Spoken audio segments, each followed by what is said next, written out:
Bonjour à tous, merci d'être sur ce webinaire Cash is King sur le reconfinement. Est-ce que vous m'entendez bien? J'imagine, si je vois les commentaires. Parfait. Vous voyez également? Oui, oui, oui. Parfait, merci à vous. Bon, vous êtes déjà très très nombreux, 150, 160, 170. Pas de problème de son, pas de problème d'image, parfait. On va attendre quelques minutes, le temps que tout le monde puisse se connecter. En attendant, je vous remercie d'être venu pour ce webinaire. On va parler trésorerie, on va parler des actions rapides pour préserver notre trésorerie dans un contexte forcément un peu particulier.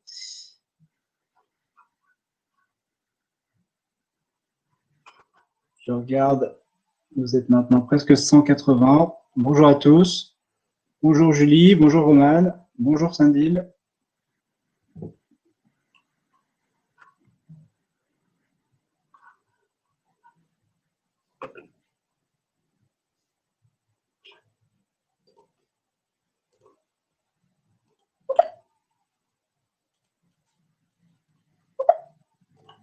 Super. Donc, on attend encore un tout petit peu et on va lancer le webinaire.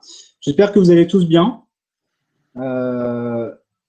Et on va essayer de répondre à toutes vos questions avec Élodie et Guillaume. Bonjour à tous. Pardon ? Bonjour à tous. Pour les questions pour lesquelles on n'aurait pas répondu pendant le webinaire, nous vous répondrons dans un second temps par écrit. Donc, ne vous inquiétez pas, je dis ça parce que vous êtes très nombreux, donc j'espère qu'on aura le temps de répondre à toutes vos questions, mais il n'est pas exclu qu'on doive sélectionner et qu'on doive seulement répondre à une partie des questions. Voilà, je vais commencer. Les autres personnes nous rejoindront pendant l'intro. Alors, je suis Thomas d'Agicap. J'espère que vous allez bien. Nous sommes très heureux avec Élodie et Guillaume de vous accueillir sur ce webinaire consacré à la gestion de votre trésorerie et aux actions rapides à prendre dans ce contexte de reconfinement. Alors, d'abord, quelques infos pratiques sur ce webinaire. D'abord, il est enregistré et nous vous enverrons le replay par mail. Donc, ça, c'est le premier point. Le second point, c'est que vous pouvez utiliser le chat pour réagir aux discussions. Vous pouvez utiliser la fenêtre qui est à droite. Je vois que vous maîtrisez déjà pour la plupart le chat. Si vous avez des questions, privilégiez plutôt l'onglet questions qui est à droite du chat.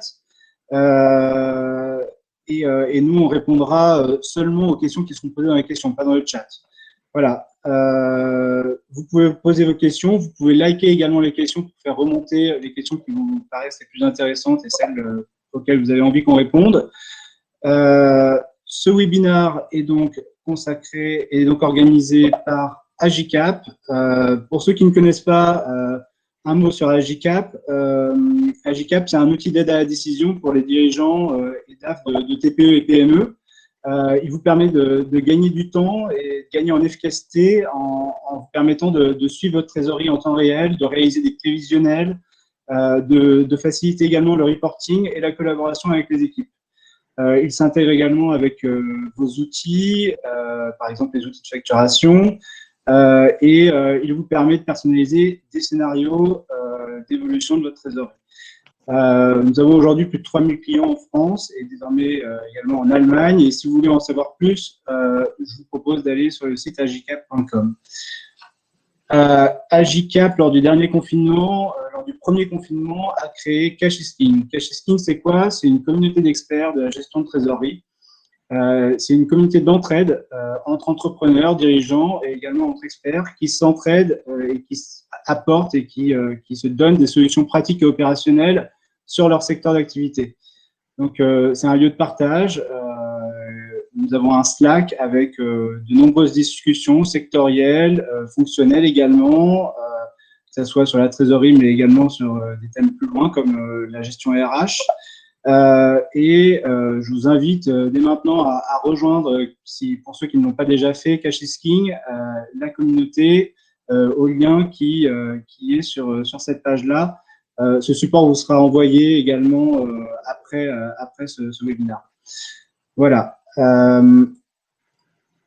Alors, nous avons également un centre de ressources sur lequel vous pourrez retrouver sur notre site AVICAP tous les webinaires et les livres blancs qu'on a produits sur la gestion de votre trésorerie. Et je vais maintenant présenter les invités d'aujourd'hui, Élodie et Guillaume. Je vais laisser vous présenter d'ailleurs. Élodie, je t'en prie. Merci. Donc, Élodie Coppel, j'ai près de 10 ans d'expérience dans la restructuration des entreprises en difficulté. J'ai travaillé pendant plusieurs années dans un cabinet d'administrateurs judiciaires où nous accompagnons les entreprises soit en amiable, donc en mandat ad hoc ou en conciliation, soit dans le cadre de procédures collectives, donc on connaît principalement le redressement judiciaire. Et je suis actuellement au sein de KPMG, donc principalement connu pour être un cabinet d'expertise comptable et d'audit. Mais il a également une branche conseil qui inclut la partie restructuring, donc toujours dans le thème, le principal aspect est l'accompagnement et le conseil apporté aux entreprises en difficulté. L'objectif étant de les conseiller au mieux à la fois dans leur restructuration, leur gestion de cash aussi, pour éviter qu'elles aillent en procédure collective. Bonjour à tous, je m'appelle Guillaume Camus, je suis responsable de l'innovation à la Société Générale et à Lyon en particulier. Moi, je m'occupe depuis bientôt 20 ans des entreprises et en particulier des professionnels et des startups dernièrement. Je suis spécialisé plutôt sur l'accélération des entreprises de 0 à 10 millions d'euros de chiffre d'affaires et je les accompagne sur des sujets aussi bien de banque au quotidien que d'acquisition client et de levée de fonds. Voilà. Très bien, merci à vous deux. On va rentrer dans le vif du sujet et rentrer sur le sujet du jour, à savoir la gestion de votre trésorerie à court terme dans ce contexte de reconfinement.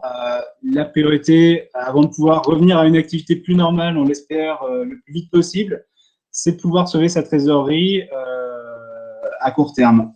Et l'objectif aujourd'hui avec vous, c'est de pouvoir vraiment vous apporter des solutions opérationnelles, pratiques, pour préserver votre trésorerie sur du court terme. Nous, on est là pour répondre à toutes vos questions. Donc, n'hésitez pas à poser vos questions dès maintenant pour qu'on puisse les prendre au vol lors de nos échanges. Alors, pour entrer dans le vif du sujet, je propose de commencer par un des moyens de préserver sa trésorerie au niveau des encaissements, qui a été beaucoup débattu et qui a été assez médiatisé ces derniers temps et sur lequel il y a eu certaines actualités ces derniers temps, à savoir les PGE. L'État a prolongé de 6 mois le dispositif de prêt garanti et les entreprises pourront solliciter un PGE auprès de leur banque jusqu'au 30 juin 2021. Après, il se pose d'autres questions, à savoir quand devront-ils être remboursés, ces PGE, et sur quels critères. Est-ce que vous pouvez nous donner des éléments de réponse sur ces sujets, Élodie et Guillaume? Oui, bien sûr. Je vais prendre ce point-là, si tu en conviens, Élodie. En fait, c'est assez simple. Pour l'instant, le PGE, comme tu l'as dit, a été reporté jusqu'au 30 juin. Ça veut dire que vous avez encore du temps pour solliciter ce prêt-là. C'est un prêt qui est fait par les banques et qui est contre-garanti par l'État à hauteur de 90%. Le gros avantage de ce prêt-là, c'est qu'il a une forme de différé, c'est-à-dire un report plutôt d'amortissement de 1 an pour l'instant. Il est en discussion actuellement avec le ministre de l'économie, Bruno Le Maire, qui devrait nous revenir sur ce point-là dès la semaine prochaine, de l'étendre à 2 ans, mais pour l'instant, rien n'est fait. Donc, le produit est assez simple. Vous pouvez bénéficier d'un prêt. Le montant, et vous avez 2 options. Soit vous êtes une entreprise classique, et donc on peut aller jusqu'à 3 mois du chiffre d'affaires déclaré au 31 décembre 2019, ou vous êtes aussi une entreprise innovante et vous avez la possibilité de pouvoir prendre jusqu'à 2 fois votre masse salariale 2019. Donc, pour être clair, aujourd'hui, le PGE est encore en action. Vous pouvez tout à fait le solliciter. Ce qu'il faut savoir, c'est que l'enveloppe initiale qui était prévue de 300 milliards n'a été entre guillemets que consommé à hauteur de 123 milliards. C'est-à-dire que l'ensemble des banques françaises ont attribué à leurs clients donc un plus gros d'un gros tiers, on va dire, si vous voulez, de l'enveloppe qui était prévue. Alors, comme n'importe quel prêt, il doit être remboursé. Son avantage non négligeable, c'est qu'il est à taux zéro pendant la période de différé et qu'au moment de l'amortissement, c'est à ce moment-là que vous saurez quel taux vous aurez. Bon, rassurez-vous, la BCE n'a pas prévu d'augmenter les taux, donc normalement, ce seront les taux du marché au moment de l'amortissement. Tu posais la question de quand est-ce que je vais commencer à rembourser. Prenons un exemple tout bête. Vous avez sollicité déjà un premier PGE, vous aviez le droit, vous aviez fait par exemple 400 000 euros de chiffre d'affaires l'année dernière, vous avez donc le droit à un PGE, une enveloppe globale de 100 000, mais vous aviez été raisonnable et vous en avez bien fait. Vous aviez sollicité que 50 000 euros de PGE au 1er juillet 2020. Vous commencerez donc à amortir. On va vous solliciter à partir du 1er mai 2021 pour savoir si vous l'amortissez en une fois ou si vous étalez son remboursement sur 1 à 5 ans. Une fois que vous aurez décidé de ce mode d'amortissement, admettons que vous voulez l'amortir sur 5 ans, vous pourrez l'amortir à partir du 1er juillet 2021. Et donc, du coup, c'est à partir de ce moment-là que vous pourrez l'amortir et vous n'aurez comme coût uniquement le coût de la garantie de l'État qui sera à ce moment-là de 0,50 plus le taux du prêt qu'on vous aura attribué dès le mois de mai, c'est-à-dire en fonction des cours et du niveau de trésorerie mondial au niveau du mois de mai. Ok. Je pense que voilà. Guillaume, Fabrice nous pose la question, il aimerait savoir ce qui se passe si l'entreprise n'arrive pas à rembourser le prêt. Alors, c'est une bonne question. En fait, pour les banques, il y a une franchise de 2 mois pour l'acquisition de la garantie de l'État. Au-delà de cette franchise de 2 mois, c'est l'ensemble des contribuables français, nous tous, autour de la table, qui allons devoir mettre la main à la poche. Je ne vais pas rentrer dans les détails techniques du provisionnement et tout, mais globalement, et c'est important, la question de Fabrice sous-entend est-ce que j'aurai les capacités de le rembourser? Ça, c'est aux banques de le déterminer. Hein, c'est au moment de l'attribution. Sur la plupart de mes clients, par exemple, on a été relativement raisonnable. On a pris quasiment qu'un tiers des enveloppes en moyenne, hein, à peu près un tiers des enveloppes disponibles. Pourquoi? Parce que pendant le premier confinement, on ne savait pas trop à quelle sauce on allait être mangé et la plupart des entreprises n'arrivaient pas à évaluer véritablement les conséquences du Covid. Cette deuxième vague a l'air d'être un peu moins impactante, en tout cas pour le moment, mais on n'en est qu'au début. On ne sait pas s'il y aura des reconfinements, des épisodes 3, 4 et 5. Donc, je pense, encore une fois, que comme chaque crédit, il doit être remboursé. Donc, il faut y aller avec parcimonie et surtout une grande intelligence. Je pense qu'on y reviendra dans une deuxième partie de notre intervention. Mais c'est aussi l'occasion, un confinement, de retravailler ses produits, sa proposition de valeur et la manière dont on aborde le marché. Très bien. Et quelle est la différence avec le prêt rebond de la région? Le pré-rebond, alors c'est une bonne question. Le pré-rebond, il accompagne véritablement qu'une partie de la trésorerie. Hein. Je ne sais pas si Elodie est plus calée que moi sur ce pré-rebond. En fait, sauf erreur de ma part, aujourd'hui, le pré-rebond, l'enveloppe a été totalement consommée. Il a été très, très sollicité dans les premières semaines de sa mise en place. Les garanties ne sont pas tout à fait les mêmes. Et les modes de remboursement non plus. Le prêt garanti par l'État est vraiment, à mon sens, plus intéressant dans la mesure où déjà vous avez cette fameuse année de franchise et après vous avez jusqu'à 5 ans pour le rembourser avec des taux modérés. Donc, à mon avis, à ce jour, le prêt rebond n'est plus du tout, ne peut plus être sollicité puisque l'enveloppe est consommée. Ok, très bien. Je rebondis sur une question d'Alexandre qui posait la question du changement d'exercice comptable. En fait, Alexandre, aujourd'hui, ce qui nous a été confirmé par la Banque de France, c'est que l'exercice comptable qui vaut pour la détermination de l'enveloppe du PGE est celui qui se clôture au 31 décembre 2019, ou en tout cas ce qui se rapproche le plus du moment du confinement. Donc, si vous avez clôturé au 30 juin 2020 ou après, c'est pas cette enveloppe-là qui sera prise, ça sera la première enveloppe. Très bien. Et on a une question sur le représentant légal. L'État garantit le prêt, mais est-ce qu'il peut se retourner contre le représentant légal Non. dans le cas d'un PGE? L'objectif du PGE, en fait, c'est qu'il y a seulement une garantie donnée par l'État. Les banques ont, enfin, Guillaume, tu me diras, mais normalement, les banques ont aucune, ont une interdiction carrément de demander toute autre garantie. Ils doivent se contenter des 90% garantis par l'État. Donc, le dirigeant, à mon sens, Je ne peut confirme. pas être recherché au titre d'une caution ou de je ne sais quelle procédure dans le cadre de ce prêt garanti par l'État. Je confirme, hein, ce PGE au départ, il est fait pour quoi? Faut revenir à l'essentiel. Le PGE, il est fait pour éviter qu'il y ait des impayés de manière chronique entre les entreprises.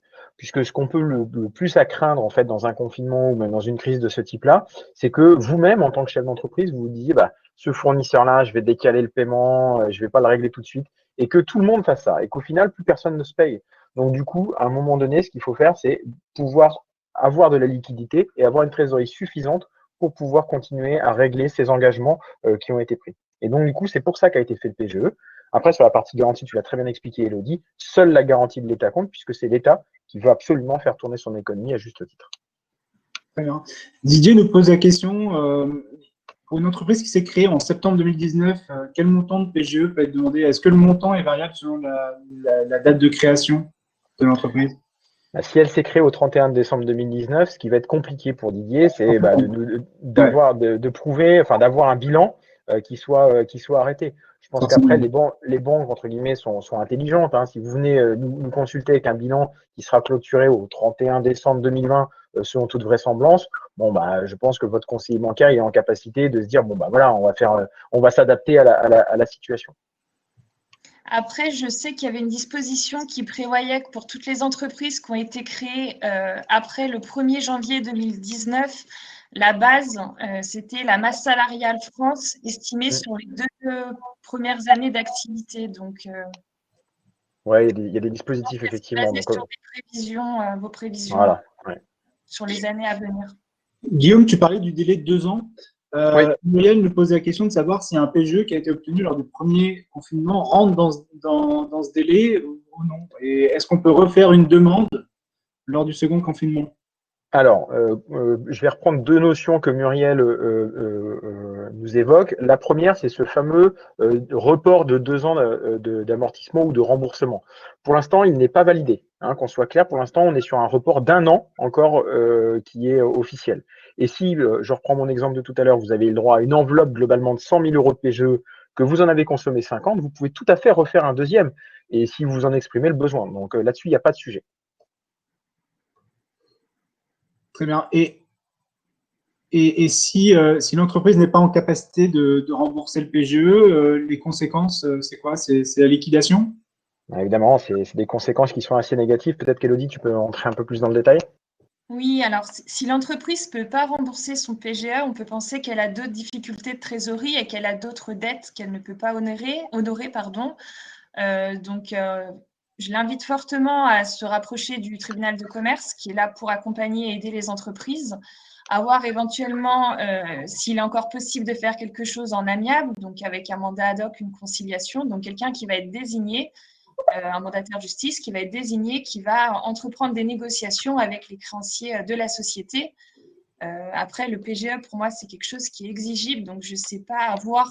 C'est très nouveau, donc on n'a pas beaucoup de recul là-dessus. S'il sera possible d'avoir des négociations, des nouveaux délais, des nouveaux moratoires, à défaut, l'entreprise, oui, devra s'orienter vers une procédure collective, elle n'aura pas le choix. Un redressement judiciaire s'il y a encore des perspectives d'activité, une possibilité de rembourser par la suite son passif dans le cadre d'un plan. Et à contrario, s'il n'y a plus de perspectives, que ses clients sont partis, que ses fournisseurs ne lui font plus confiance, que ses salariés sont totalement démissionnaires, ça semble très compliqué de trouver une solution. Et dans ce cas-là, malheureusement, la seule solution sera la liquidation judiciaire. Mais c'est pour ça qu'il est très, très important pour les entreprises, c'est d'anticiper toutes ces difficultés, d'avoir un business plan, d'avoir un suivi de trésorerie très précis et de faire appel aux personnes qui sont là pour vous aider par anticipation et pas d'attendre le moment du remboursement pour se rendre compte qu'on n'y arrive pas. Ouais. Je vois notamment que Chloé demande s'il faut être obligatoirement dans le rouge pour obtenir le PGE. Non, je pense qu'il faut agir avant parce que vos banques, si vous allez les voir en disant on n'a plus du tout de capacité, on ne sait pas ce qu'on va devenir, je ne suis pas sûre, enfin Guillaume saura mieux que moi, mais si elles vous répondent favorablement, la plupart des cas, parce que nous on a aidé beaucoup d'entreprises à faire des demandes de PGE, les banques nous demandent des dossiers construits, on fait des business plans, on fait des prévisions de trésorerie et on montre qu'à 3 mois, 4 mois, 5 mois, on va avoir un besoin de tel montant. Faut justifier que c'est bien un besoin conjoncturel et pas structurel. Enfin, il y a tout un tas d'éléments à préparer. Ça demande de l'anticipation.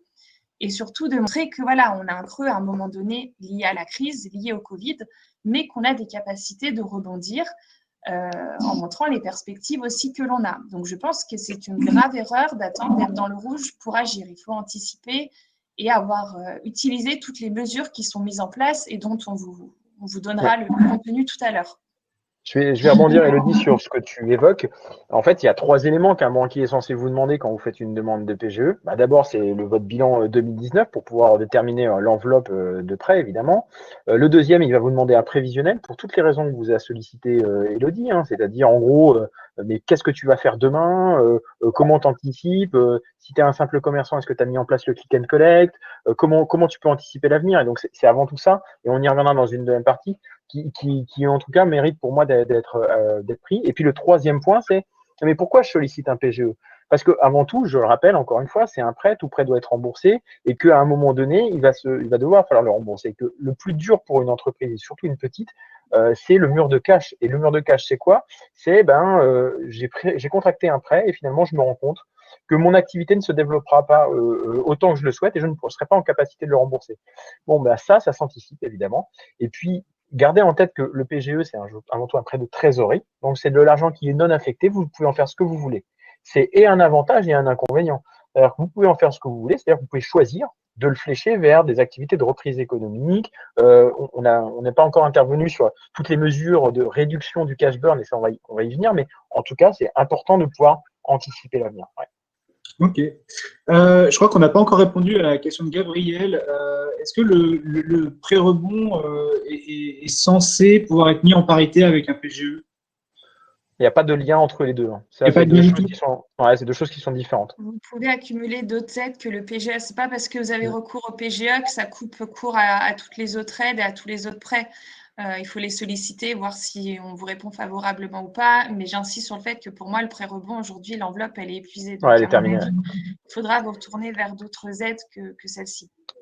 Peut-être qu'Elodie, tu peux nous détailler d'ailleurs peut-être les quelques mesures qu'on peut en complément prendre pour pouvoir réduire en fait finalement ces dépenses au quotidien, quoi. Oui, bien sûr. Donc, comme lors du premier confinement, le gouvernement a mis en place un certain nombre de mesures. Beaucoup d'ordonnances ont été rendues afin d'aider au maximum les entreprises à passer cette crise. Alors là, il y a des mesures qui sont prises, qui sont annoncées. Donc, tout n'est pas encore stabilisé à ce jour. Tout ça est quand même relativement récent. Il y a quand même déjà des mesures qui sont mises en place et qui sont annoncées. C'est la suspension des cotisations en fait, sociales pour un certain nombre d'entreprises, notamment toutes les entreprises qui ont moins de 50 salariés et qui ont été contraintes de fermer administrativement leur société. Donc, elles ont une exonération totale de leur cotisation sociale déjà en novembre, à voir si ce sera reconduit en décembre. Sont également concernées toutes les PME du tourisme, de l'événement, de la culture qui ont perdu au moins 50% de leur chiffre d'affaires. Elles aussi, elles ont une exonération totale de leur cotisation sociale. Et puis aussi les travailleurs indépendants, je ne sais pas si on en a parmi les participants, pour qui les prélèvements ne seront pas prélevés ce mois-ci.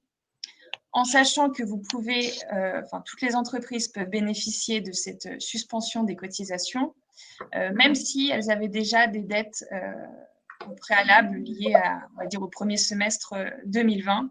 Pour cela, il faut voir avec l'URSSAF pour mettre en place un nouvel échéancier.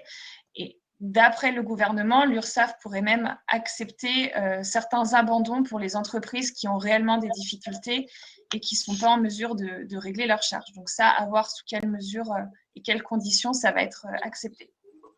Très bien. On finit peut-être sur quelques questions qui sont arrivées en complément sur le PGE et on finit d'ici 5 minutes sur le PGE peut-être, mais on a encore quelques questions, notamment une question de Victoria qui nous pose la question de savoir quels sont les recours en cas de refus par la banque d'un PGE. Alors, vas-y, peut-être. Non, en cas de refus du PGE, vous pouvez avoir recours à la médiation du crédit, qui est là en fait pour aider les entreprises qui rencontrent des difficultés avec leurs partenaires bancaires. Après, il y a d'autres mesures en complément qui sont mises en place et là qui sont relativement récentes. Donc, c'est avec le Codéfi. Donc, il y a à la fois les prêts directs avec le Fonds de développement économique et social, les prêts à taux bonifiés et les avances remboursables. Je ne sais pas si vous voulez qu'on les détaille rapidement. On peut rapidement, dans ce cas-là, ça complétera la question. Hein. Très bien. Donc, le Fonds de développement économique et social, c'est une enveloppe qui est mise en place par l'État qui peut être attribuée. Donc, c'est principalement à des entreprises pour lesquelles elles ont eu un refus en fait de PGE et qui rencontrent des difficultés de trésorerie importantes. Donc, ce prêt d'État, il peut atteindre jusqu'à 10 000 € pour les entreprises qui ont moins de 10 salariés, 50 000 € pour celles qui ont entre 10 et 49 salariés, et dans des cas exceptionnels, elle peut atteindre jusqu'à 100 000 €. Pour les entreprises, vous allez me dire de plus de 50 salariés, quel recours elles ont? Elles ont recours à des avances remboursables également mises en place par l'État. Pour ces différentes aides, il y a des fiches qui sont relativement bien faites du ministère de l'économie et des finances. Donc, je pense que je les ai envoyées tout à l'heure à Agicap. Ce serait peut-être bien de les envoyer aux participants. Elles récapitulent toutes les mesures, les critères d'éligibilité qui sont mis en place. En sachant que ces aides sont principalement pour les moyennes et petites entreprises. Voilà. Très bien. Ça va être pas mal de les envoyer. Deux questions qui reviennent, qui sont en partie similaires. Alexandre me pose la question de savoir quelles sont les solutions pour renforcer ses fonds propres pour une TPE, sachant que la BPI ne prête qu'à hauteur des fonds propres.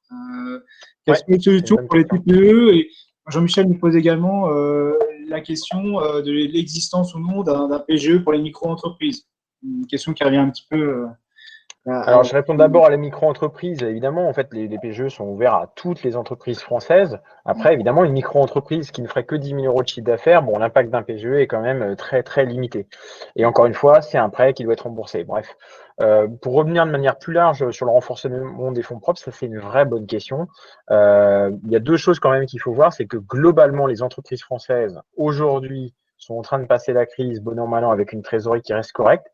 Il y a beaucoup de PGE qui ont été pris par les entrepreneurs et qui n'ont pas été consommés simplement pour se dire, bon, j'ai gardé un petit bas de laine et on verra comment ça se comporte. Pour moi, c'est une attitude très sereine et très saine.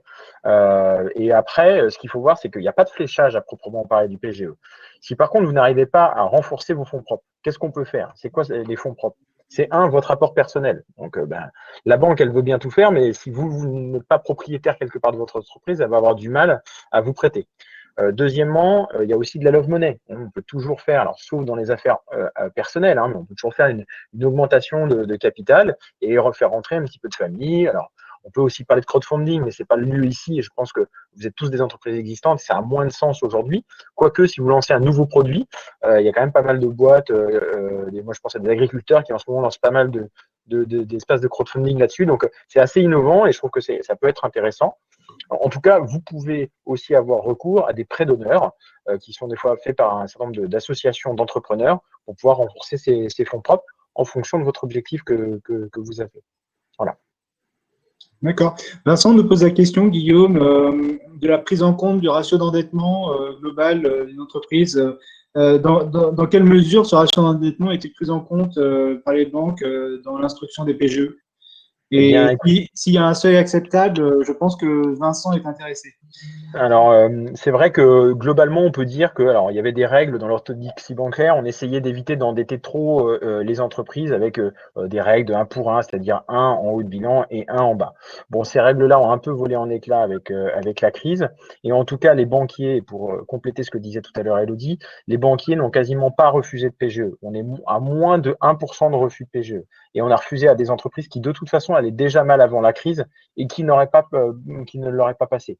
Donc, c'est vrai que c'est dur d'avoir un refus de PGE, mais c'est souvent une quantification du besoin qui est mal faite, ou alors des perspectives d'avenir qui sont mal explicitées.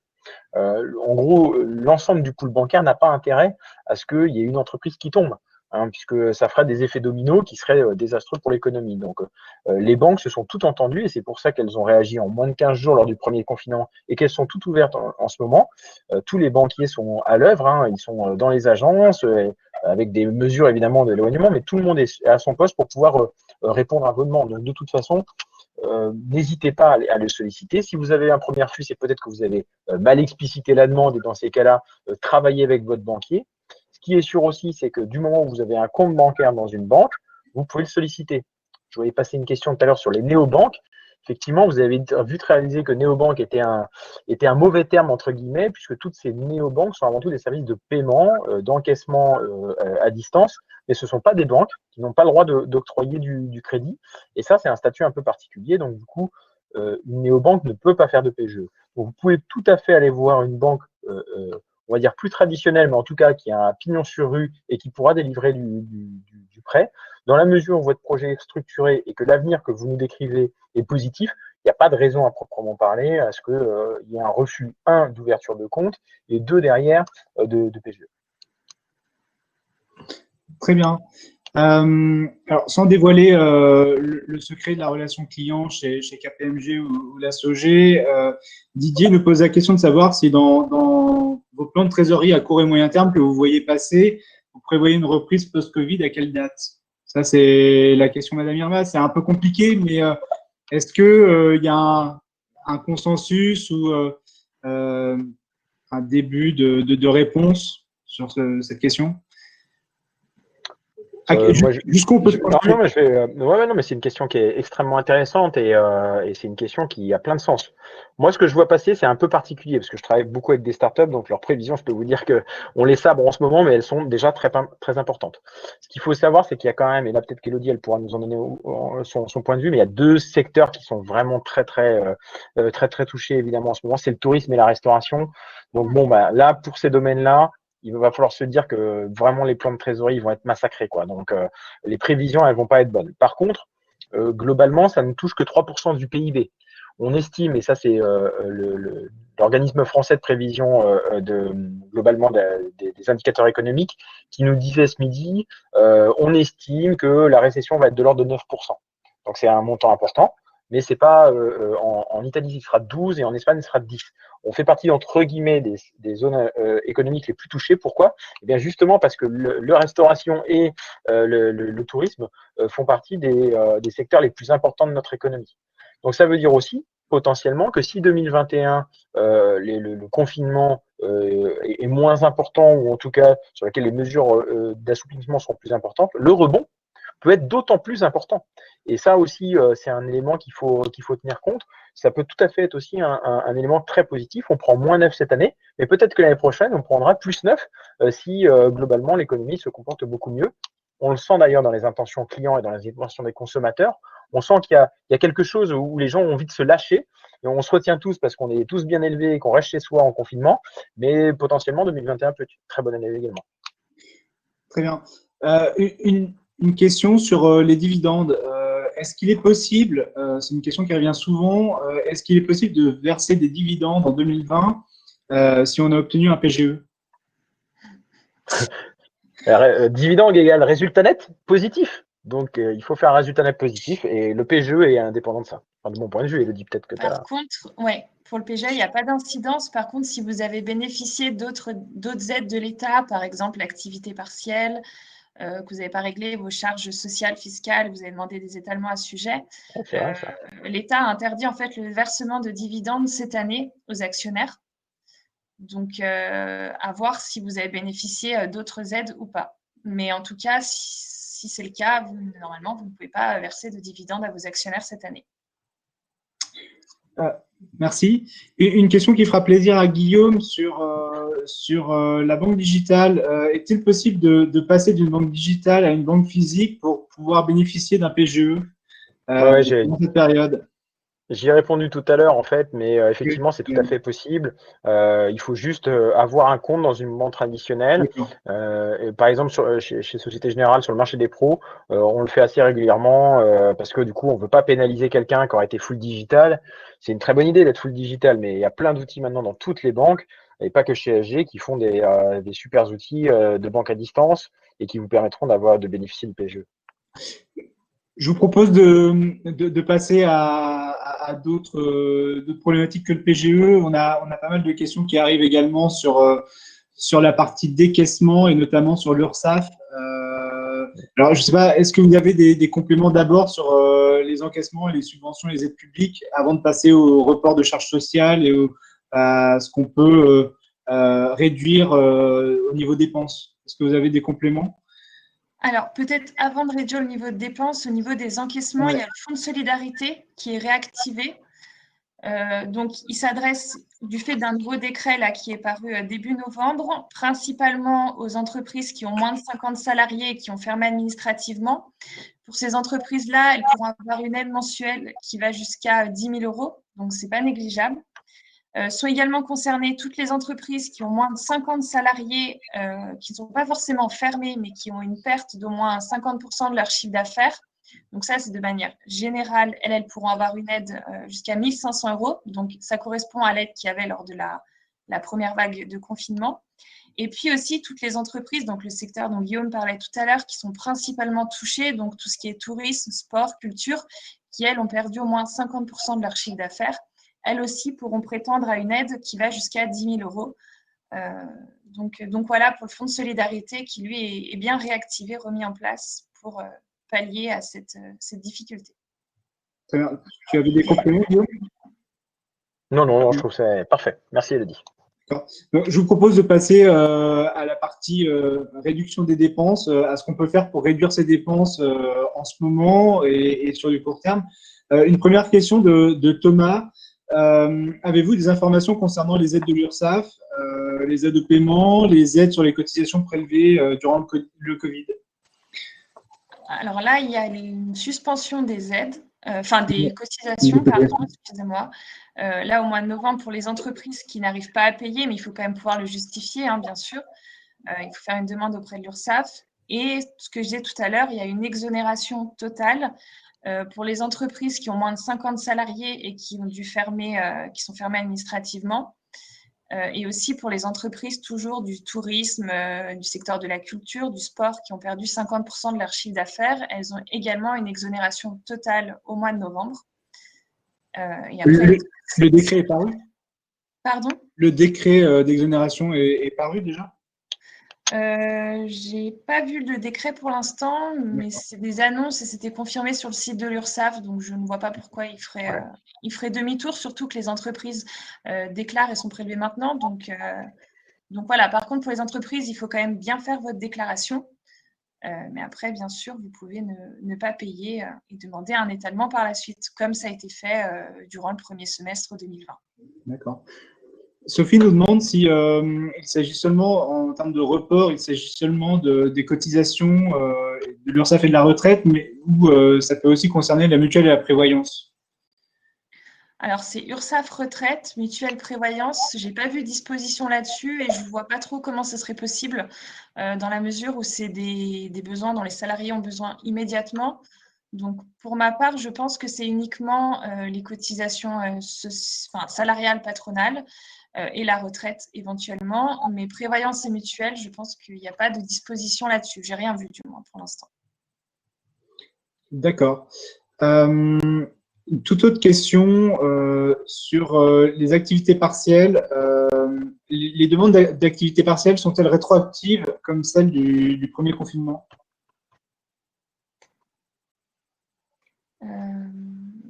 Si vous n'avez pas la réponse, on se renseignera et on… Ouais, je pense qu'il faut se renseigner parce que moi, j'ai aucune idée. Je n'ai pas d'idée là-dessus non plus. D'accord. Alors, on répondra directement pour cette J'ai vu que question. vous aviez un webinaire demain prévu sur le social, donc ce serait peut-être bien de voir plutôt demain. Exactement, ça allait. Merci beaucoup de me faire la transition, Elodie. J'allais justement en parler en clôture de ce webinaire. Mais exactement, on a un webinaire demain avec Cécile Plessis et Sophie Tucchini, qui sont RH et qui pourront parler de l'activité à temps partiel et des dispositifs mis en place. Concernant… alors, je suis en train de regarder les questions qui sont arrivées également. Ouais, j'avais une autre question moi, auquel je viens de répondre là sur la faiblesse de la masse salariale ou des fonds propres. Bon, moi, je vous livre une réflexion pour ceux qui seraient tentés de lever des fonds ou en tout cas qui auraient besoin de renforcer leurs fonds propres. C'est vrai que il y a de l'argent sur le marché monétaire, hein, il y a plein d'investisseurs qui ont de l'argent. Bon, par contre, il faut être clair, hein, les valorisations de vos entreprises vont être assez marquées à la baisse, hein, pour pas dire massacrées, hein, tout simplement parce que bien, les perspectives sont assez délicates. On ne sait pas combien de temps la crise va durer, les périodes de reconfinement. Donc, c'est une solution qui existe, mais qu'il faut prendre avec parcimonie ou en tout cas avec philosophie, parce que en face, vous avez des marchands d'argent, les investisseurs qui, pour eux, ils gagnent sur le fait que l'entreprise se développe fortement et que la valorisation de l'entreprise progresse. Donc, pour les startups, c'est vrai que c'est pas simple en ce moment. C'est une période sur laquelle il faut être vigilant. Très bien. On a encore une question sur le ratio des banques par rapport à la CAF pour un PGE. Donc ça, on y a déjà répondu tout de suite. On pourra envoyer à Marcel la réponse qu'on a faite précédemment. Pour les entreprises qui n'appartiennent pas au secteur touché, mais qui sont directement dépendantes, je pense que Corentin parle par exemple de prestataires, de fournisseurs. Est-ce que les prestataires de services sont concernés par les exonérations et par les dispositifs, par exemple dans la restauration? Je pense que peut-être Corentin fait référence aux entreprises de nettoyage, par exemple, qui nettoient, que ce soit Exactement. la restauration. Bon, aujourd'hui, moi, de mon point de vue, et peut-être que Elodie pourra m'aider là-dessus, mais pour moi, elles sont pas concernées. Ça ne veut pas dire qu'effectivement, il n'y a pas des conséquences concrètes sur le chiffre d'affaires, hein, bien au contraire, mais c'est de la perte de chiffre d'affaires pur. Donc là, encore une fois, ça nous fait une transition un peu vers ce que moi, je voulais vous évoquer. Il y a certains métiers, comme justement le nettoyage industriel ou autre, qui sont des métiers qui seront forcément touchés, hein. Il y aura moins de fréquentation de lieux publics ou de lieux accueillants du public, et donc du coup, des conséquences concrètes. C'est difficile pour ces secteurs-là de se réinventer, mais quand même, il va falloir trouver des idées. Moi, j'aimerais vous soumettre 2-3 points sur, par exemple, le click and collect pour les restaurateurs, mais surtout aussi pour tous les commerçants. Il se trouve que France Digital, qui est une association d'entrepreneurs, tout comme vous, qui représente les entreprises du numérique, a lancé un kit qui vous permet de répondre, entre guillemets, aux besoins de vos clients et de vous adapter, vous, en tant qu'entreprise, eh bien, finalement, à ce nouveau itinéraire, à ces nouveaux défis. Je vais vous le mettre tout de suite dans le chat et vous pouvez aller consulter le site. C'est vraiment un site qui est, pour ma part, que je trouve extrêmement bien fait et qui, vraiment, en solidarité avec les commerçants, va vous donner un certain nombre d'aides pour construire des solutions un peu innovantes et un peu différenciantes. Je pense aussi à Rapidle, qui construit des sites pour permettre de faire des vraiment adaptés à votre profession et vraiment passer en full digital. Bon, c'est pas des solutions qui se mettent du jour au lendemain en place, mais quand même, ça permet d'avancer. Moi, j'aime bien les librairies, donc je pense aux librairies indépendantes et qui ont aujourd'hui un site internet qui permet de se référencer. Et vous voyez, je passais dans mon quartier juste à côté d'une librairie. Bon, en fait, elle prend les commandes toute la semaine et le mardi de midi et demi à 13h30, vous pouvez aller récupérer vos bouquins. Bon, voilà, c'est mieux que d'utiliser les GAFAM. Alors, j'ai rien contre les GAFAM, entendons-nous bien, hein. Je ne suis pas un ayatollah et je ne fais pas de l'anti-américanisme primaire, mais j'espère que Joe Biden sera au pouvoir. Bref, au-delà de ça, au-delà de cette petite boutade, il y a deux attitudes à avoir avec les GAFAM. C'est soit je les subis, soit j'agis. Si je les subis, il va y avoir du repli et donc vous allez plutôt anticiper des baisses de charges, vous allez vraiment contraindre votre entreprise. Ou alors vous utilisez des plateformes qui existent déjà, celles que je viens d'évoquer, et qui vous permettent de rebondir. Donc moi, mon message, il est avant tout positif. C'est vrai que on est le témoin aujourd'hui, je ne sais pas combien on est en ligne, mais en tout cas, on est nombreux. Je pense que l'entraide, elle est présente. Vous trouverez toujours quelqu'un pour vous aider. Peut-être que ce n'est pas la solution qui vous convient. Moi, je dis beaucoup de non à mes entrepreneurs. Pourquoi? Parce que j'essaie de leur faire voir qu'il y a d'autres solutions qui sont possibles. Mais en tout cas, ça fait réfléchir et ça fait progresser. Donc, moi, j'ai envie de vous dire, voilà, il y a des moyens d'agir. Posez-vous des questions. C'est vrai que vous n'aviez pas prévu en année 2020 de complètement réinventer votre business et la manière de le faire, mais enfin, c'est sans doute le moment de le faire et de se réinventer quelque part, sans mauvais jeu de mots. Guillaume et Elodie, je vous ramène un peu en arrière, mais on a beaucoup de questions qui reviennent sur le fonds de solidarité auquel on n'a pas répondu et qui viennent de revenir. Sandrine nous pose la question de savoir quelles sont les démarches pour l'obtenir. Denis nous demande si on peut être éligible au fonds de solidarité si on appartient à une holding dont le total de salariés est supérieur à 50 personnes. et s'il y a des limites au niveau de certains secteurs, par exemple dans le tourisme. Donc ça, c'est une question sur le nombre de personnes, s'il y a un nombre de personnes limite pour pouvoir être éligible au fonds de solidarité. Et la troisième question sur le fonds de solidarité, j'en ai une troisième que je n'ai pas, mais je vous laisse déjà répondre à ces deux-là et je retrouve la troisième. Alors, pour le fonds de solidarité, donc la demande, elle est à faire sur le site de la Direction générale des finances publiques et elle doit être faite dans les 2 mois qui concernent le fameux mois où vous avez eu moins d'activité et pour lequel vous avez besoin de cette aide pour passer ce cap difficile. Voilà pour l'une des premières questions.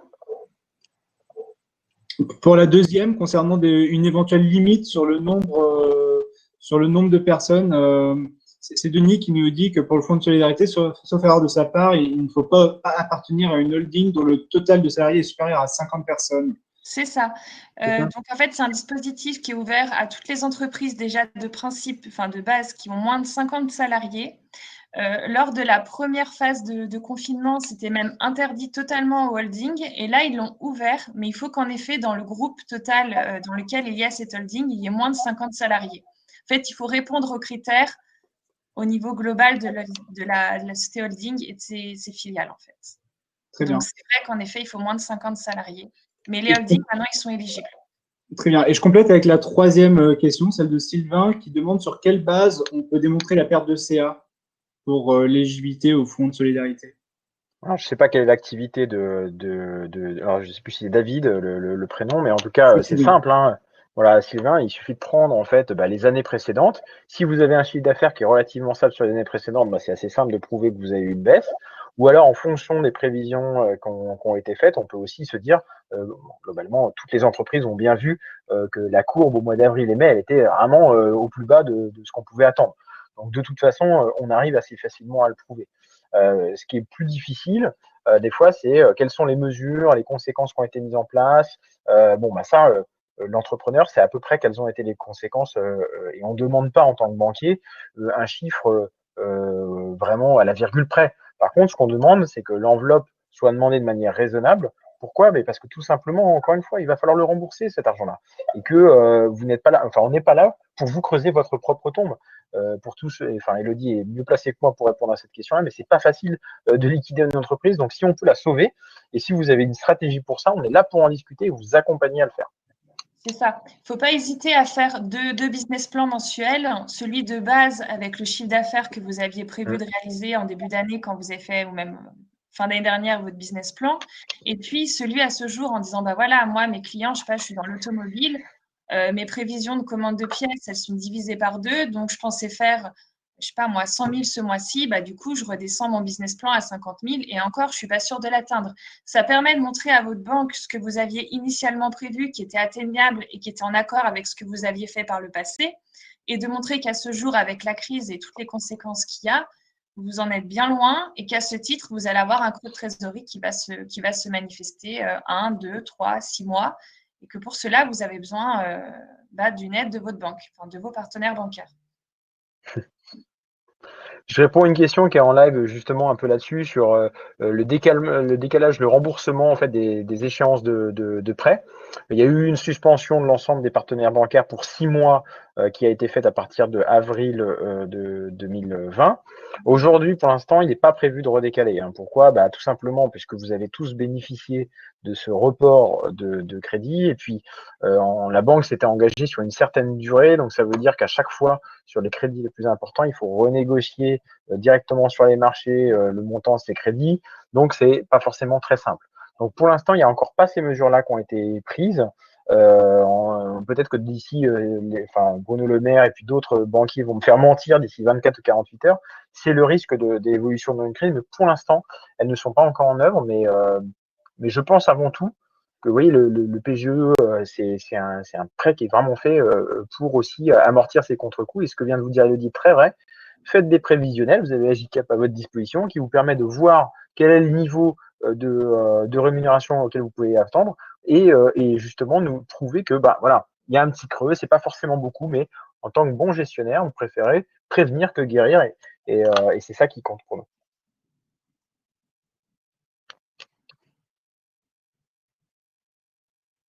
On n'entend pas Thomas, le micro est coupé. Ouais, on a perdu Thomas. C'est pas Le grave, micro on va est remonter. Allez. Ton micro est coupé, Thomas, oui. Ouais. Non, je crois qu'il ne nous entend pas. Alors, c'est pas grave, on va continuer quand même. Qu'est-ce qu'il y avait d'autre comme questions auxquelles on n'a pas répondu?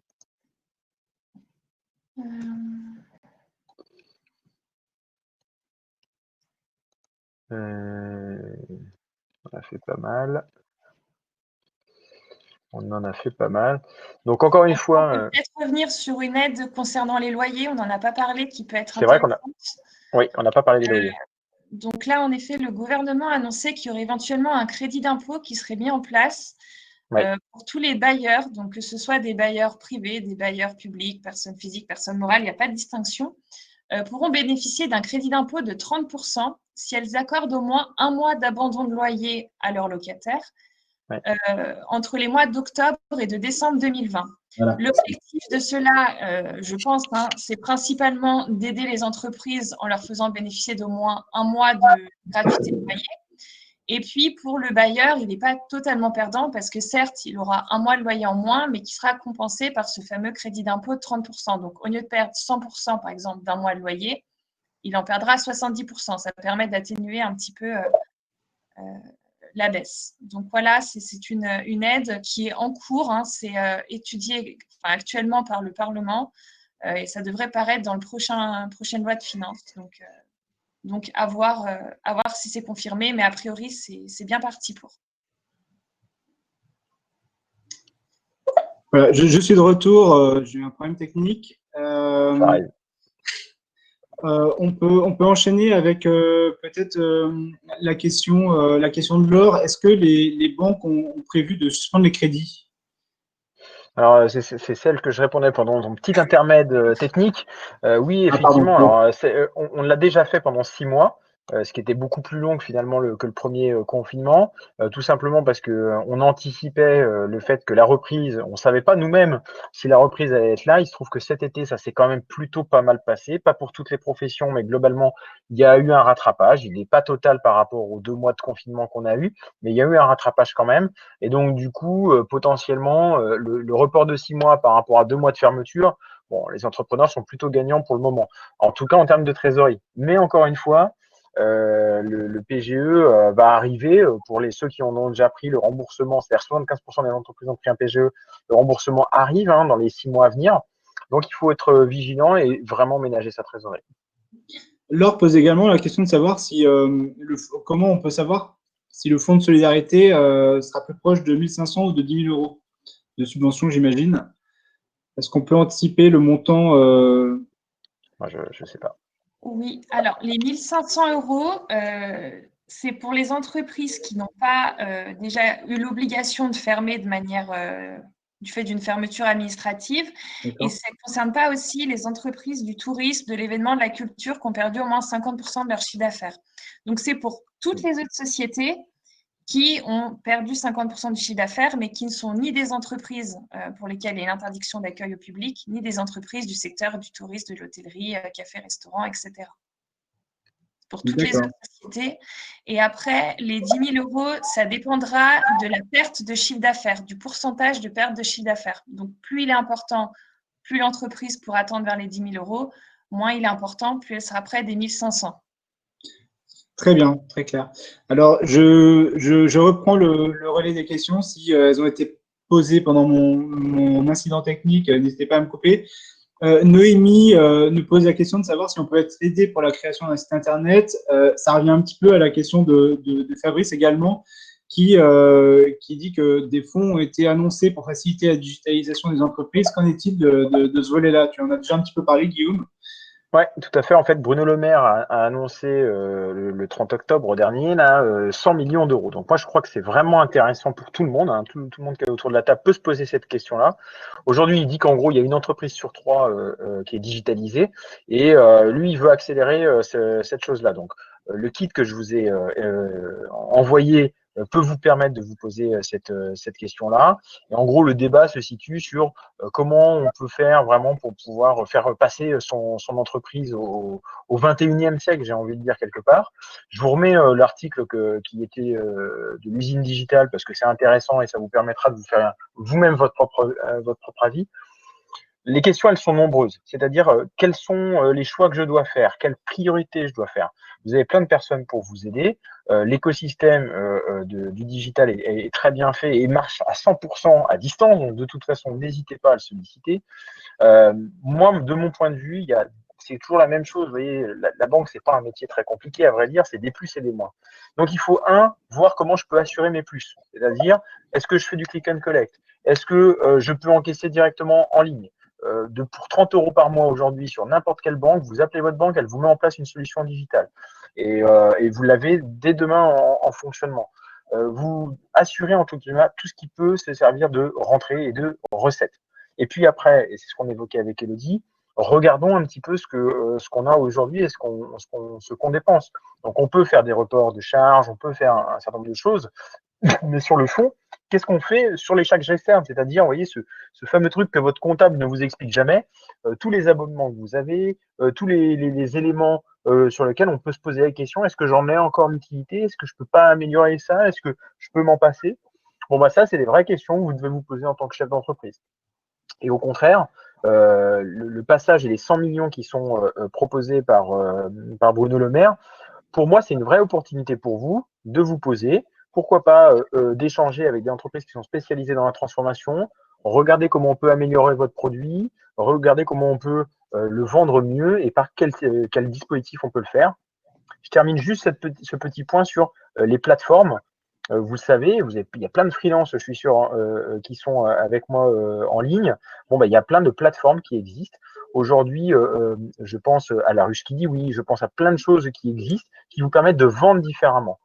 Pour moi, le boulot d'un commerçant de demain ou d'un expert comme d'autres, c'est d'avoir son profil à jour sur plusieurs plateformes et sur plusieurs types de paiements. C'est comme si votre boutique était en ligne sur plusieurs types de places et que finalement, vous pouviez exposer à plein de monde la possibilité d'avoir recours à vous. Et donc, bah, ça, vous pouvez tous le faire depuis votre fauteuil en confinement et ça, c'est relativement simple à faire. Une question très importante pour les commerces physiques de Jean-Jacques. Est-ce que Elodie peut nous faire un résumé sur le crédit d'impôt le crédit d'impôt auquel sont éligibles les bailleurs qui consentent des exonérations, des annulations de loyer sur les 3 derniers mois de l'année? Alors, aujourd'hui, c'est une annonce, on n'a encore pas de décret et tout ça, hein. Donc, je pense que ce webinaire est très bien, ça permet d'étayer un certain nombre de sujets, mais après, il y a beaucoup de choses, je pense, qui vont être précisées dans les semaines à venir, donc ce sera peut-être utile d'en refaire un pour avoir plus de choses sûres et actées. Ouais. Ce qui est annoncé, c'est qu'il y aurait un crédit d'impôt de 30% qui serait consenti aux bailleurs qui accepteraient d'abandonner au moins un mois de loyer au cours des mois d'octobre à décembre. Donc, à mon sens, si vous avez, je ne sais pas moi, un locataire qui à qui vous louez 5 000 € par mois, admettons, au mois d'octobre, vous lui faites une gratuité à un abandon du loyer. Donc, vous perdrez certes 5 000 € qui arrivent directement de ce locataire, mais en contrepartie, vous bénéficierez d'un crédit d'impôt d'environ 1 500 € à ce titre-là. Donc, ça fait une perte de 3 500 et pas 5 000 € comme initialement prévu dans le cas d'un abandon normal et simple. Après, les modalités, aujourd'hui, on a très, très peu d'informations, donc je ne veux pas m'avancer là-dessus. C'est juste qu'il serait de 30% et qu'il faut au moins un mois d'abandon entre octobre et décembre 2020. Mais on ne sait pas encore s'il faut aller voir son bailleur ou si c'est au bailleur Moi, de je le pense proposer. qu'aujourd'hui, rien n'empêche à toute entreprise d'aller voir son bailleur et d'entreprendre des discussions avec lui, tout simplement parce que le bailleur n'est peut-être pas au courant. Rien n'empêche d'essayer. Ouais. Et c'est élargi aux autres entreprises que les commerçants. C'est élargi à tout le monde. Ça concerne tous les bailleurs. Donc, pour moi, ça vaut pour tout locataire, à part, bien sûr, les personnes physiques, mais toute entreprise. Très bien. Une question de Gérald qui a une question en tant que boutique d'Airsoft, il perd sur les 2 plans car sa boutique ne peut pas recevoir de public, mais qui ne peut pas non plus organiser de parties sur son terrain. Comment il peut justifier sa perte de CA car les parties sont un budget comme la vente de ses produits? Alors, déjà pour le fonds de solidarité, vas-y. juste par Vas-y, rapport vas-y. au fonds de solidarité, l'une des conditions pour bénéficier jusqu'à 10 000 €, c'est une fermeture administrative. Donc là, à mon avis, déjà à ce sens-là, vous n'avez pas à justifier d'une quelconque perte de chiffre d'affaires. Il faut juste dire que le fait de la fermeture, c'est l'une des conditions qui vous rend éligible. Après, à voir à quelle hauteur vous pouvez être indemnisé, si c'est sera entre 1 500 et 10 000 €, à voir si vous pouvez avoir jusqu'à 10 000. Mais dans tous les cas, vous serez éligible au fonds de solidarité. Pour l'exonération des cotisations sociales, pareil, les entreprises fermées administrativement ont une exonération au mois de novembre. Donc là, pareil, il suffit juste, à mon sens, de justifier que vous faites partie des entreprises fermées, qui doivent être fermées, qui ne peuvent plus recevoir de public, et vous serez déjà garanti d'avoir ces 2 aides-là. Très bien. Je reviens sur une question à laquelle on n'a pas répondu à ma connaissance. Est-ce qu'on peut décaler le remboursement en capital de nos crédits bancaires? Ouais, c'est le suspension d'échéance qu'on a évoqué tout à D'accord. l'heure. Voilà. Donc pour l'instant, pas de nouvelles mesures. Ça a été fait pendant 6 mois. Pas de nouvelles mesures à proprement parler, hein, et on verra bien ce qui va se passer dans les semaines à venir. Très bien. Je rebondis peut-être sur la question de Gérald de tout à l'heure, parce qu'elle me titille Oui. un petit peu cette question-là. Comment on peut faire? Voilà, on n'a plus du tout de chiffre d'affaires, aussi bien sur la vente de produits que sur la location de son terrain pour faire du airsoft. Bon, alors c'est hasardeux, hein, ce que je vais tenter, mais c'est pour vous donner un ordre d'idée de ce que vous devez faire en tant que chef d'entreprise pour vous réinventer. Bon, bah c'est sûr que l'airsoft, hein, donc le paintball, bah, c'est compliqué de le faire entre guillemets tout seul, c'est un peu chiant. Bah, sauf que vous pouvez très bien organiser des concours à distance, je sais pas, avec YouTube, avec du Twitch, avec pas mal de nouvelles solutions, pourquoi pas du Zoom, où les gars se filment et doivent faire un parcours du combattant que vous-même vous imaginez que vous filmez, et vous lancez un défi à la planète Airsoft de faire ce parcours-là en ayant shooté telle ou telle cible à distance en le moins de temps possible. Et si vous avez besoin, bah, j'ai des petites billes, j'ai des pistolets pour vous à vendre, n'hésitez pas à les acheter sur mon site internet. Bon, voilà, c'est ce genre de truc. Je sais pas si ça peut marcher. Je vous donne peut-être une idée foireuse et j'en suis désolé par avance, mais ce genre de défi, c'est ce genre de choses qu'on doit se réinventer. Il y a plein de choses qui ont hyper bien marché en distanciel. Les cours de Zumba, moi j'ai un voisin en face qui fait de la Zumba. Il a filé tous ses cours, mais toute la rue dansait, entre guillemets, parce qu'il en profitait. Et voilà. Donc il faut savoir se réinventer. On fait tous contre mauvaise fortune, bon cœur, mais en tout cas, bah voilà, faut être innovant un petit peu de ce point de vue-là. Écoutez, merci. Est-ce que vous avez d'autres questions? Je vous partage juste un lien sur de l'économie qui rappelle, enfin économie.gouv.fr, qui rappelle toutes les mesures dont nous avons parlé, et dont le crédit d'impôt dont on parlait tout à l'heure. Je pense qu'on a également partagé sur le chat, je ne l'ai pas vu passer, mais un lien vers un récapitulatif de la BPI sur les différentes aides et subventions. Ouais. Donc, je pense qu'elle a été partagée. Bon, écoutez, s'il n'y a plus de questions, bon, le temps du webinaire est un petit peu dépassé. Je vois une dernière question, peut-être. On peut peut-être y répondre. Une question de Carole. Faut-il que l'entreprise soit absolument fermée pour obtenir un report des charges d'URSSAF et de retraite? Et est-ce que ça ne concerne que le mois de novembre ou est-ce que ça peut concerner plusieurs mois? Alors, pour l'instant, ça ne concerne que le mois de novembre, mais comme je disais tout à l'heure, tout ça est quand même relativement récent, l'annonce du deuxième confinement, donc les mesures arrivent au fur et à mesure. Je pense que ça va être comme le premier confinement. Il y avait une série d'ordonnances qui se succédaient de jour en jour avec de nouvelles mesures. Je pense que ça va être pareil. Pour l'exonération des charges, donc c'est soit fermeture totale, soit il faut être dans une des entreprises du tourisme, du secteur hôtel, restauration, café, qui a réalisé moins de 50% de son chiffre d'affaires. Sinon, pour moi, c'est simplement un report. Ce ne sera pas une exonération, ce sera simplement un report de l'URSSAF. Et ensuite, il faudra se rapprocher de l'URSSAF ou s'il y a aussi des dettes fiscales et sociales, de la CCSF, qui est un organisme qui permet d'obtenir des délais de paiement, généralement entre 12 et 36 mois, pour tout ce qui est dette sociale et fiscale. Très bien. Bah, écoutez, s'il n'y a pas d'autres questions, je vous propose d'arrêter là. Je vous remercie, Élodie et Guillaume. Un plaisir. Merci d'avoir participé. Attendez, nous dit Fabrice. C'est une ultime question, vraiment. Suspense. Il y avait aussi des questions sur ma barbe et ma moustache. Je fais Movember, hein, voilà, donc pour tous ceux qui, voilà, c'est pour faire patienter, mais bon, Movember, c'est pour les luttes contre les maladies masculines. Allez vous renseigner sur Internet. Et Movember, c'est que la moustache, non? Ouais, mais je sais, mais la moustache me va assez mal. Ça fait un côté un petit peu revival que je ne voulais pas totalement assumer. Très bien. Alors, Fabrice nous pose la question de savoir qu'en est-il du fonds de solidarité de 10 000 € pour la restauration rapide qui n'est pas fermée administrativement. Alors, sa question, c'est de savoir si la restauration rapide est éligible au fonds de solidarité alors qu'elle n'est pas fermée. En tout cas, pas administrativement. Oui, puisqu'elle fait partie des secteurs particulièrement touchés.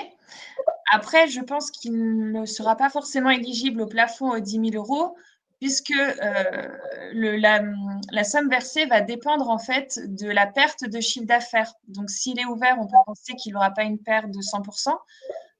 Donc, à mon sens, il ne pourra pas prétendre aux 10 000 €, mais à une somme entre 1 500 et 10 000 pour compenser la perte partielle d'activité.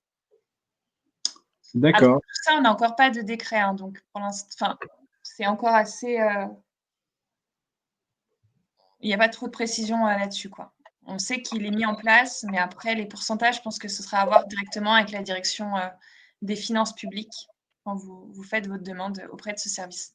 D'accord. Le complément de Fabrice, c'est que si le restaurant ferme par choix car il n'est pas viable de rester ouvert, est-ce qu'il est éligible au fonds de solidarité?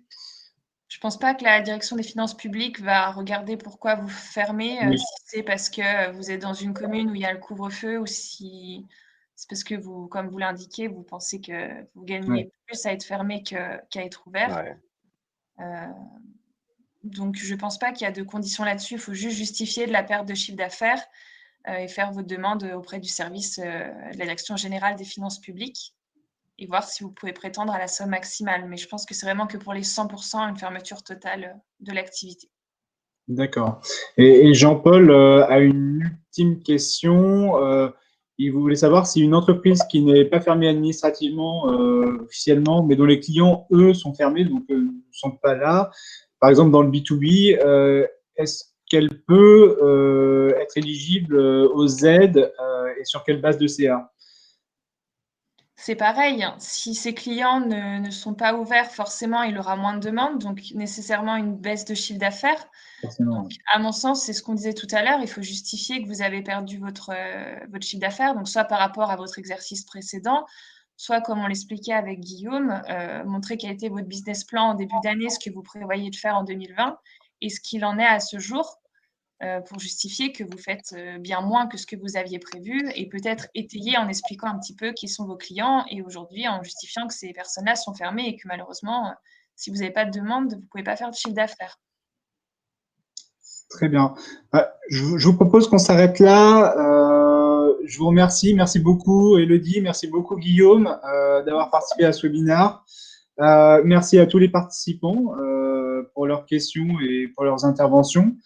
Un dernier mot, si vous êtes intéressé par les problématiques RH que pose ce confinement, n'hésitez pas à nous rejoindre demain vendredi à 11 h avec Cécile Plessis et Sophie Duquigny.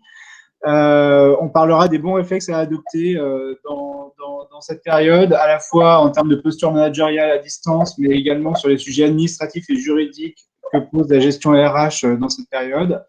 En attendant, je vous invite à rejoindre le Slack de la communauté Cash is King AGCAP, de la communauté Cash is King.